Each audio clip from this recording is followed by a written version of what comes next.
তুমি কি একটা ব্যাপার লক্ষ্য করেছো? কি? রাজিনের সাথে মির্জা কামালের ওই বাড়ির সবার দিন দিন একটা ভালো সম্পর্ক গড়ে উঠছে। ছি রাজিন, ছি ছি ছি। পরিবারের সবার বিপক্ষে গিয়ে নিজের আপন ভাইয়ের খুনিদেরকে কিভাবে তুমি ছেড়ে দিলে?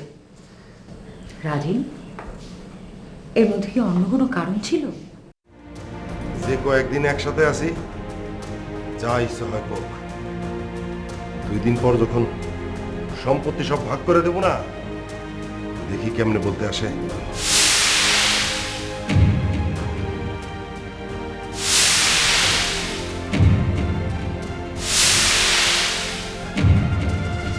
বড় ভাই, এসব সম্পত্তি ভাগাভাগি করার চিন্তা মাথা থেকে ঝেড়ে ফেলা।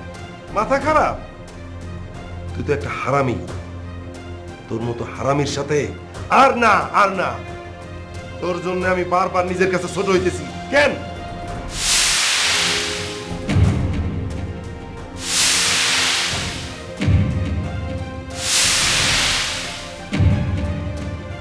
আমি হারামি না।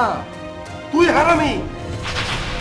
তুই আমার ভাইরে মৃত বানাস, আর সমস্ত স্মৃতিরে কবর দিয়া তুই তার হত্যাকারীর সাথে বন্ধুত্ব করস। তোর তো অন্য কোনো নাম আমি দিতে পারি না, অন্য কোনো নাম আমি দিতে পারি না। তোমরা তোমরা আমার কথা বুঝতে পারোনি। হয়েছে, থাক, অনেক বুঝেছি। এই সম্পত্তি তুমিই ভাগ করতে চেয়েছিলে।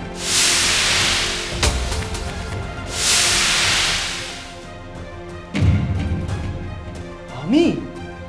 হ্যাঁ, ইশারায় তো তাই বুঝাচ্ছিলে, আর তাই তো সবার সঙ্গে সম্পর্ক নষ্ট করেছো। শোনো, মানুষের ইশারা ধরা আমাদের কাজ। ইশারায় দেখাও নাকি ইশারায় নাচাও? দেখছি তো কি কি ইশারায় দেখাচ্ছ। আমরাও তোমারটা দেখছি, আর বুঝতে পারছি তুমি কার ইশারায় নাচছো। শোনো, সময় হোক, সবাই বুঝতে পারবে কে কার ইশারায় নাচছে।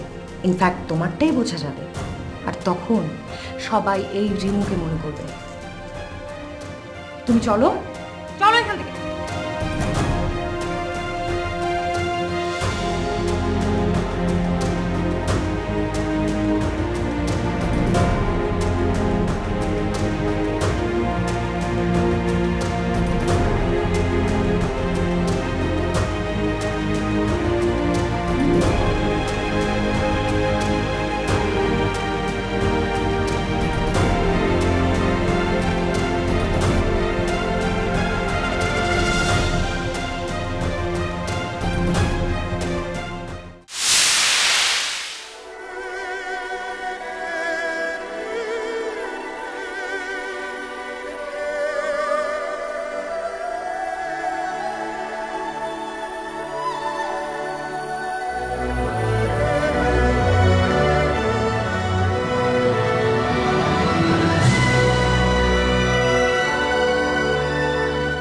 আহারে,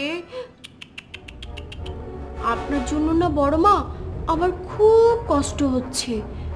তালাক, এ বয়সে জামাই আপনাকে তালাক দিচ্ছে। আচ্ছা বড় মা, আপনি কি করবেন? আপনার তো কিছুই করার নেই।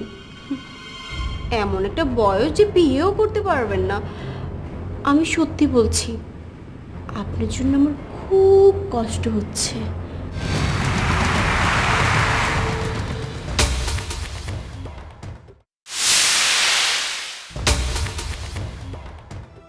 পারমিতা, কেন এই মিথ্যে ওষুধগুলো তোমার বাবাকে দেখালে? কেন বললে দীর্ঘদিন ধরে এই ওষুধগুলো তাকে খাওয়াচ্ছি? বলো। এগুলো দেশি ওষুধ না বড় মা, পাগলের ওষুধ। আপনি মির্জা কামালকে পাগল হওয়ার ওষুধ খাওয়াচ্ছেন।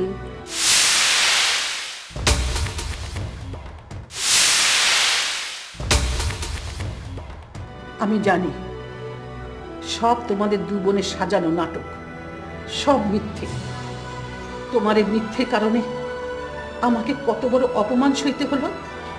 একজন স্বামী তার স্ত্রীকে তালাক দিবে, এটা যে কত বড় অপমানজনক তা তুমি এখন বুঝবে না।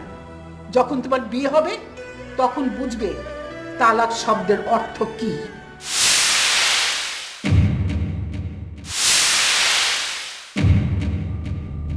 না বড় মা, এতদিন অপেক্ষা করতে হবে না। বিয়েটা যে কত বড় ইম্পর্ট্যান্ট সেটা আপনাকে দেখলেই বোঝা যায়।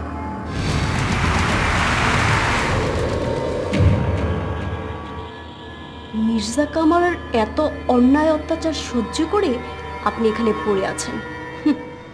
কেন এই মিথ্যা অপবাদ দিলে? কেন? এরকম কঠিন শাস্তি তো আমি আপনাকে দিতে চাইনি, বাবাই তো দিল। আর রাঙা আপু এই শাস্তির কথাটা শুনে যে কি খুশি হয়েছে, আমার আপুকে অনেক দিন পরে আমি এত খুশি দেখলাম, বহুদিন পর। তাই ওষুধের প্ল্যানটা কার, তোমার না রাঙার?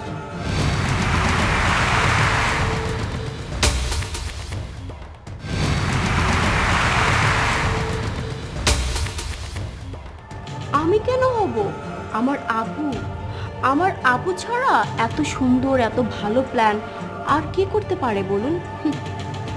শুধু পাগলের ওষুধ না, কিছুদিন পর আমার বাবাকে সত্যি সত্যি পাগলের ওষুধ খাওয়ানো হবে, আর সমস্ত দোষ আপনাদের উপরে ফেলানো হবে।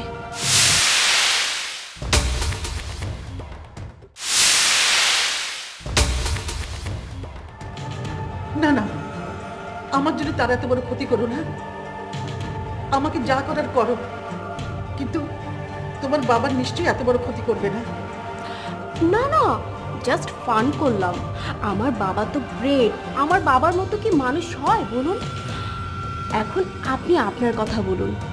এই যে আমার বাবা আপনাকে তালাক দিতে যাচ্ছে, আপনি এখন কি করবেন? হুম?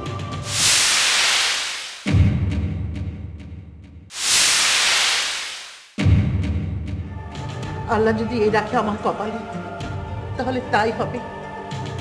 আর আল্লাহ যদি আমার কপালে লিখে রাখে তোমার বাবার সাথে মৃত্যু পর্যন্ত সম্পর্ক, তাহলে তোমরা যতই চেষ্টা করো না কেন, আমার কিছুই করতে পারবে না।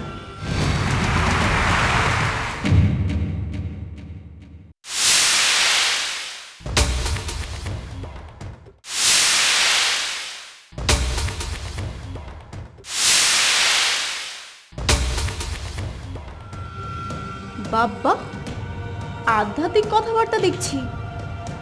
ঠিক আছে, দেখি আল্লাহ আপনার কপালে কি রেখেছে। আর সে পর্যন্ত আপনি বসে বসে কাঁদতে থাকেন।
আজ রাঙার জন্য আমার মায়ের এত কষ্ট।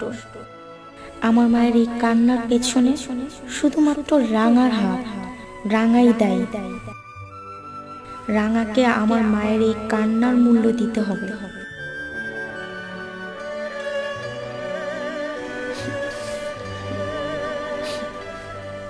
মা, তুমি কাঁদছো? না, কাঁদছি না। মা, আমি তোমার মেয়ে, আমি জানি বাবার এই কথায় তোমার কতটা কষ্ট পেয়েছো, কতটা আঘাত লেগেছে তোমার মনে।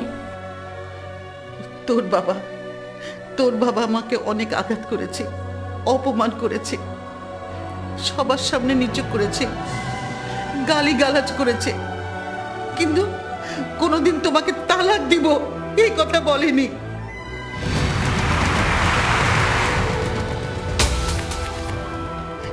আমি বাড়ি থেকে চলে যেতে দিয়েছি, তাও আমাকে যেতে দেয়নি। কিন্তু আজ এই কথা উনি কি করে বললেন? এটা বাবার কথা না মা, এটা রাঙার কথা। ভাইয়াকে জব্দ করতে পারেনি বলে নতুন খেলায় মেতে উঠেছে রাঙা।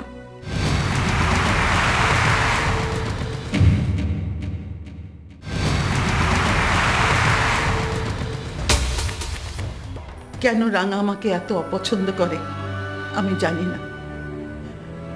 ছোটবেলায় ও মায়ের কাছ থেকে বেশি আমার কাছে থাকতে পছন্দ করত।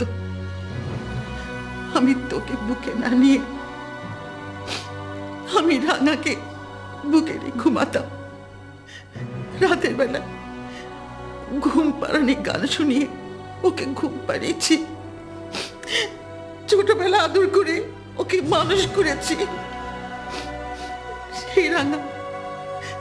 সে রাঙা আমাকে নিঃস্ব করতে চায়, বাড়ি ছাড়া করতে চায়। কেন?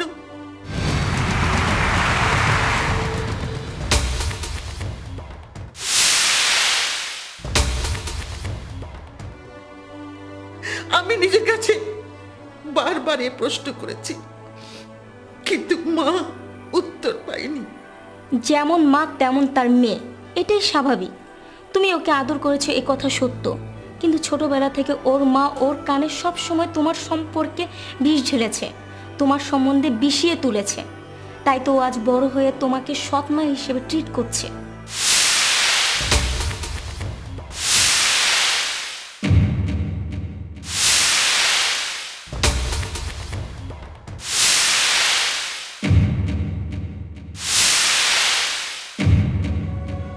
কেন? আমার ভালোবাসাতে কোনো বিভেদ ছিল না? সতীনের সন্তান বলে আমি তো বিষ নজরে দেখিনি।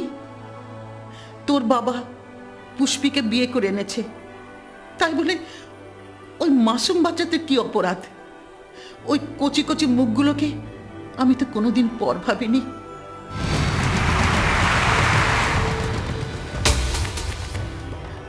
ওদের অসুখ বিসুখ করলে আমি সারা রাত জেগে আল্লাহর দরবারে দুহাত তুলে দোয়া করেছি।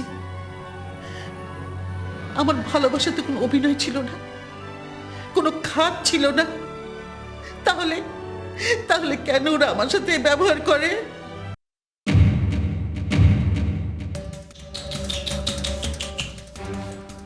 আরে ট্র্যাজেডি কুইন দেখি কাঁদছে। খুব দুঃখ পেয়েছো না?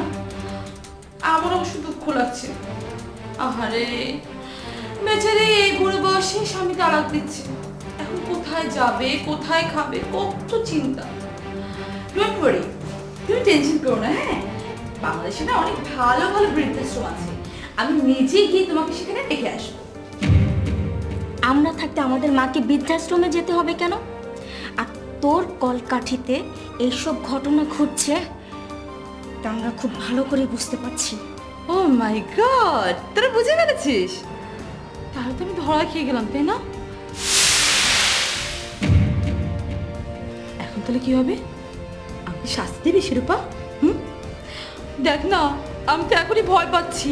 এই যে ভয়ে আমার হাত পা সব কাঁপছে।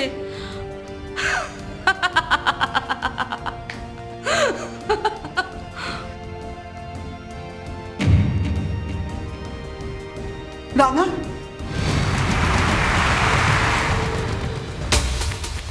আমি তোমার কি ক্ষতি করেছি? আমার ভালোবাসা কিসের অভাব ছিল? কি বললে? ভালোবাসা? কিসের ভালোবাসা?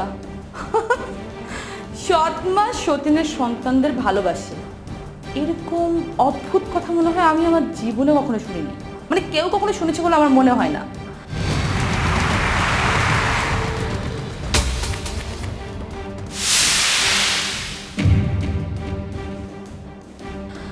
আর যদিও ভালোবাসো, সেটা হচ্ছে লোক দেখানো। ন্যাকা। রাঙা, আমি তোমার সাথে আর একটা কথা বলতে চাই না। তুমি যাও এখান থেকে।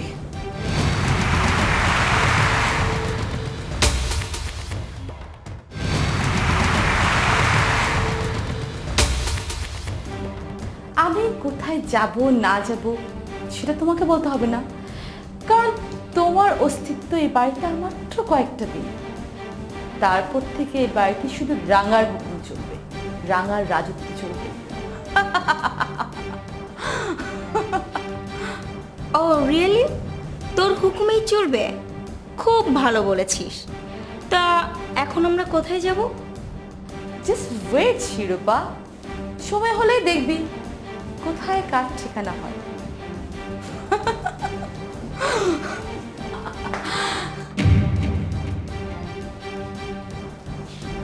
মেয়েটা তো নতুন খেলায় মেতেছে, ওকে থামাবো কি করে? ওকে কিভাবে থামাতে হয় সেটা আমি দেখছি।